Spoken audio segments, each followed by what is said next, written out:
జై శ్రీరామ్. దాశరథి శతకము. శతకకర్త కంచర్ల గోపన్న. భక్త రామదాసు గారు రచించిన దాశరథి శతకము నుంచి 8వ పద్యము భావము. శ్రీరామ జయరామ, నీ సంకీర్తన ఒక్కటే సకల దుఃఖములను దూరము చేసి సర్వ సుఖాలను చేరువ చేస్తుంది గదా.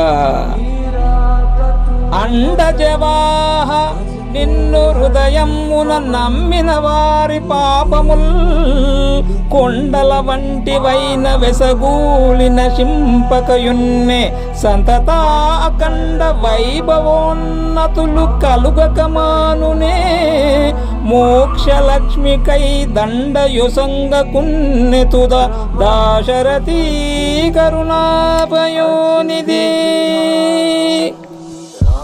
ఓ దశరథ రామ, ఓ పక్షివాహన శ్రీరామ, మనస్సులో నిన్ను నమ్మిన వారికి కొండల వంటి పాపాలు సంభవించినప్పటికీ అవి నశించక మానవు. ఇంద్రుని గొప్పదైన విభవము వలె మహైశ్వర్యము కలుగుతుంది. చివర మోక్షమనే లక్ష్మీదేవి అతన్ని వరిస్తుంది. అంటే జన్మరాహిత్యము సంభవిస్తుంది. జై శ్రీరామ్. ధన్యవాదములు.